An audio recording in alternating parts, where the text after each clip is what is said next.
Welcome back to VBuzz, everyone. You're tuning in to me, Daryl, and my co-host for the day, Alvin. Now, you guys know we speak to folks in the non-profit sector on a weekly basis, and a lot of the work that they do is geared towards the greater good for our society.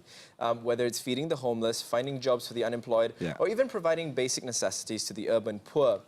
So perhaps it stands to reason that non-profits could have a role to play in building unity amongst Malaysians.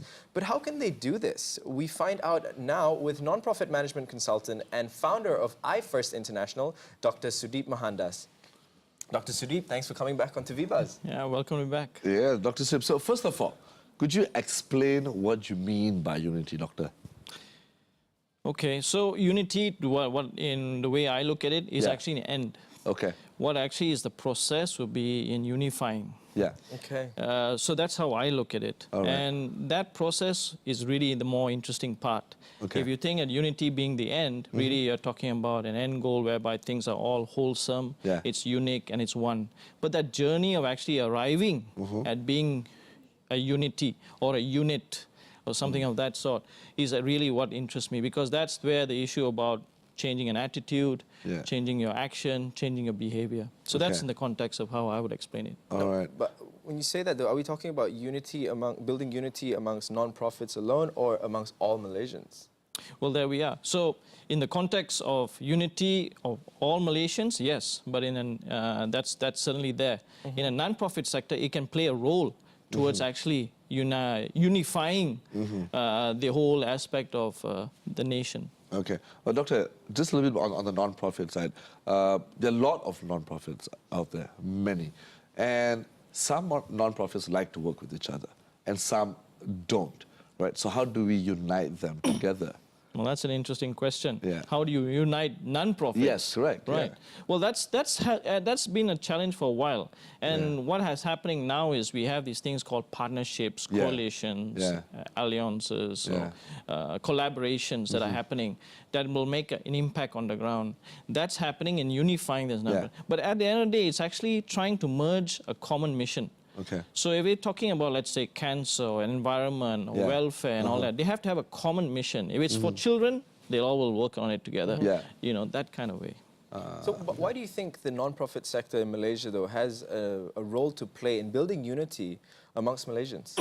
Well, this is where I look at things. If you think about it, animals, they don't look at borders.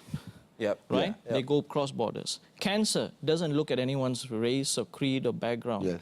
Most issues, irrespective of the non-profits that look at religious or political, put that aside. But the ones that are actually non-profits in the context of what we're talking about, foundations, cause-based organizations, they actually cross all these lines. So if you're crossing all these lines, you're talking about humanity and you're talking about planet. Therefore, it's all about unifying things. You know, you have to go colorblind. Very well said, Doctor, you know, but unfortunately we humans have borders that we need to cross, right, Doctor? Could you also give us an example of how non-profits have a role in bringing unity to the workplace? Certainly. One example I can give is basically how many non-profits out there can say or make claim that they have a representation of someone from every state? Police or Sabah, Sarawak. Or for that matter, how many can actually say that they have a representation from different communities, meaning the Thai Malaysians or the Filipino Malaysians or the Peranakans? How many can actually say that? It's only when you actually make an effort, a real effort, considered effort to bring these people into your workforce, you can make that. Or for that matter, non-profits that are working in the communities in the fishing village or in the farm and all that. A lot of them are making headway in terms of making this. But there needs to be more. And you can set these examples up front. Can you give us one of those examples? Because what will it really take to sort of foster unity in the non-profit sector? Well, this is where we need to actually look at this. A lot of times we think about capacity building, where we try to build people's capacity to understand what it is. And then we move into capability, where we try to look into people's performance and trying to bring them as teams and all that. But actually, I really think it's what is more as important is character building. Character building is what will actually foster this unity. And when I mean about character building is about changing the attitudes of people.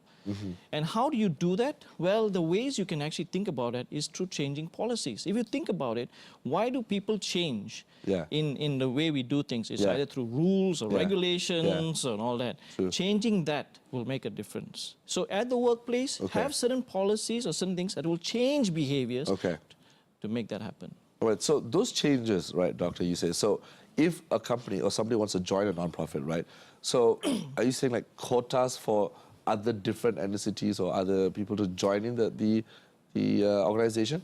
Well, I'm taking this conversation to another level. Okay.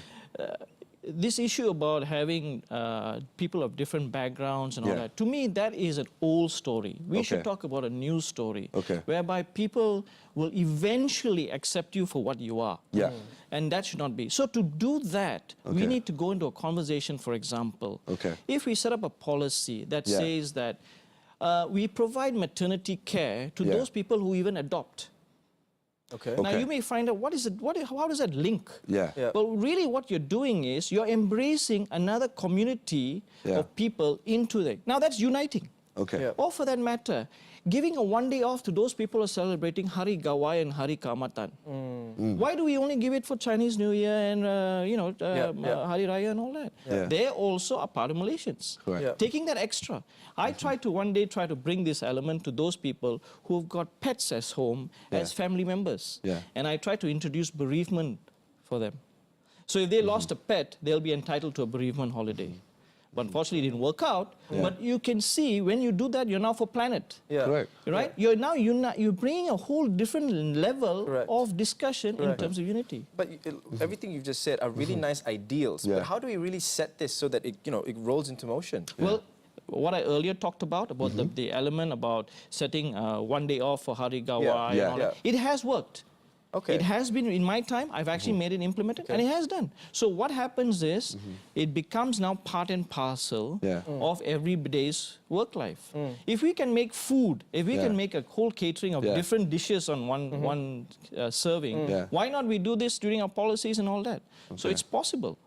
It has happened, it does work. The question is, at the management level, at the board level, that discussion must happen, and they must push it forward. Could you perhaps shed some light into how you implemented some of these, or some of the topics of discussion you had to have when it came to iFirst, when you were implementing this for your company? Sure. So there are three things that have to happen. It's a level of discourse that has to happen, really, the management. The first one is basically, we must be prepared to actually have an open conversation. Right now, we are not. We are holding ourselves back and not having this open conversation. You can only have unity. For example, among siblings. If siblings you want them to be united as close as possible, they must be able to fight. They must be able to argue. But the most important thing, they must know how to make up. We have lacking in able to make up. We are not allowed to make up. And because we are not able to actually have that argument. And so all these are restricting us. In most cases, when we are not allowed to make up, then what happens? We can't move forward. And we take it personally. So this is what's actually happening. And so that behavior change must happen in management. So if you're having a discussion in management and you want to talk about something that is very important in an organization, allow it to happen. But also ensure that the space to make up and move forward is there. I think you're so right, Doctor, because a lot of people lack that bit, as you just mentioned, the make-up part. You just argue and then they just don't make up. It's Merdeka month. Merdeka is around the corner, and next month is Malaysia Day, where everybody unites here in Malaysia as well. What do you think non-profits should be doing to inspire unity among Malaysians? So I think they must take on this element, and this is really about dreaming. Now, there's a famous quote by the late President Abdul Kalam of India, and he says that dream is not about what you see when you're asleep. It's what keeps you awake. And what he's trying to really say is, if you really believe in a dream, it should keep you awake at night. And I think that's important. We tend to make it just something that we slept over. And I think that change, again, goes back to the re-changing of our focus and our conversation really needs to happen. And I hope that Malaysians today make sure that dream happens even when their eyes are open. Definitely, definitely. You know, you mentioned that that is something that you hope for Malaysians, and it's true. Like, a dream shouldn't just be something that we think about when we're sleeping. You know, that just sort of gives it that connotation that it's not real, that it's just in la la land. Yeah. But a dream should be something we all strive for. You know, in the run-up to National Day, what else do you hope for Malaysia to achieve? I hope that we actually we raise our conversation to the level where we don't talk about background, creed as an element of uniting. We talk about issues. Issues should be the topic of uniting people. Because eventually what will happen is, when you talk about issues, people will forget your background. Again, I go back to a very micro element of a family. Yeah. Brother and sister will not look at each other as brother and sister when they're talking about issues. They will just look at each other on the content issue. Yeah. If you just take that up to another level, you and I, we have an issue. If we start discussing issues, I will forget about who your background is. I will really focus on the issue. We must take it to that level. I think what's happening now is we have too much focus on where everyone's background is, who they are, what their echelons of society is, and all that. No, we should really focus on the issue, really. That's where I hope the country moves forward to. Yeah. And I think Malaysia is already on that path right now, Doctor, and we are actually moving in the same direction, as you mentioned. You know, Doctor, once again, thank you so much for coming on the show, Doctor. You know, you've been on the show before, and you know, you're here now, and we wish to see you again. Thank you very much. You know? Always a pleasure. Thank you. Thank you. Some really great insights there, you know. Definitely. You know what, with Malaysia turning 60 soon, I really feel that there's nothing better for us as a nation and as Malaysians to be united together. And I you know what, I really believe we are heading that way. Yes, we are. I know it's Merdeka Month, and also, you know, last week we had a chat with Mr. Tiagaraja from K Pintha, you know, about the 4th Industrial Revolution.